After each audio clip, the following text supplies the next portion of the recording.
बिहार की राजनीति में आया भूचाल। क्या बिहार को देगा नई पहचान या फिर ले डूबेगा यहां का विकास?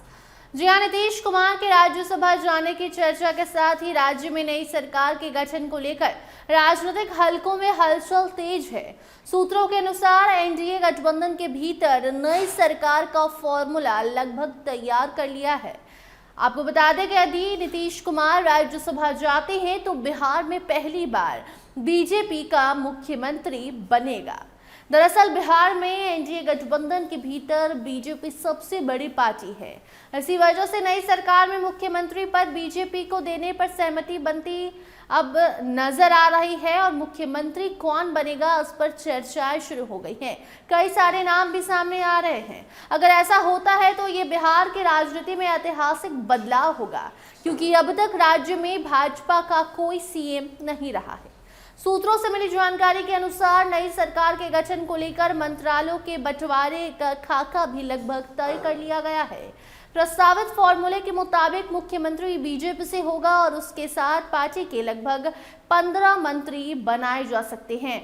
वहीं सहयोगी दल जदयू यानी कि नीतीश कुमार की पार्टी को सरकार में महत्वपूर्ण हिस्सेदारी देने की चर्चाएं भी हो रही हैं।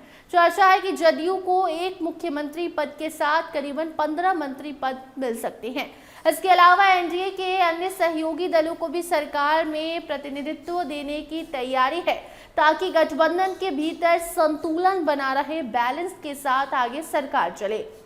अभी तक जो जानकारी है उसके अकॉर्डिंग लोक जनशक्ति पार्टी रामविलास यानी कि चिराग के पार्टी से 2 मंत्री बनाए जाएंगे। वहीं हम यानी कि जीतन राम मांझी की पार्टी से 1 मंत्री और राष्ट्रीय लोक मोर्चा यानी कि उपेंद्र कुशवाहा की पार्टी से भी 1 मंत्री बनाए जा सकते हैं। इस तरह नई सरकार में एनडीए के सभी सहयोगी दलों को संतुलित तरीके से शामिल करने की रणनीति तैयार की जा रही है। माना जा रहा है कि फॉर्मूला गठबंधन की मजबूती और राजनीतिक स्थिरता को ध्यान में रखकर तैयार किया गया है, ताकि बिहार को एक नई पहचान दिलाई जा सके।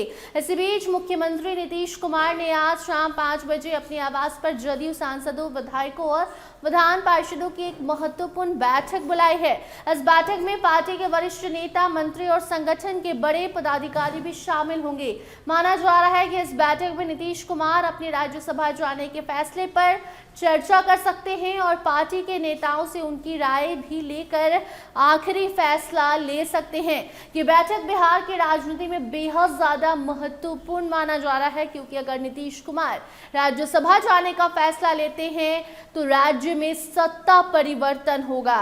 हालांकि पर्चा नीतीश कुमार ने राज्यसभा का कल ही भर दिया है। नई सरकार को लेकर एक और बड़ी चर्चा ये भी सामने आ रही है कि इस बार बिहार में केवल एक ही उप मुख्यमंत्री होगा। बताया जा रहा है कि ये पद जदयू कोटे से होगा और इसके लिए मुख्यमंत्री नीतीश कुमार के बेटे निशांत कुमार का नाम लगभग तय है। राजनीतिक गलियारों में ये भी चर्चा तेजी से चल रही है कि निशांत कुमार जल्दी ऑफिशियल तौर पर जदयू में अब शामिल होंगे और सक्रिय राजनीति में कदम रख सकते हैं। ये चर्चाएं काफी दिनों से थी, लेकिन अब जब नीतीश कुमार ने ये ऐलान कर दिया है पोस्ट के जरिए कि वो अब बिहार में नई सरकार को समर्थन देंगे, यानी कि उनकी सरकार नहीं रहेगी, तो ये तय माना जा रहा है कि निशांत कुमार अब तक जो राजनीति से दूरी बनाए रखते आए हैं, लेकिन समय समय पर उनके राजनीति में आने की अटकलें लगती रही हैं, इस पर अब मुहर लग जाएगा और निशांत की एंट्री पॉलिटिक्स में हो जाएगी। इसके साथ साथ अगर निशांत कुमार सक्रिय राजनीति में आते हैं तो जदयू के लिए एक नए नेतृत्व की शुरुआत भी इसे मानी जा सकती है। लेकिन फिलहाल जदयू कार्यकर्ता नाराज हैं नीतीश कुमार के इस फैसले से।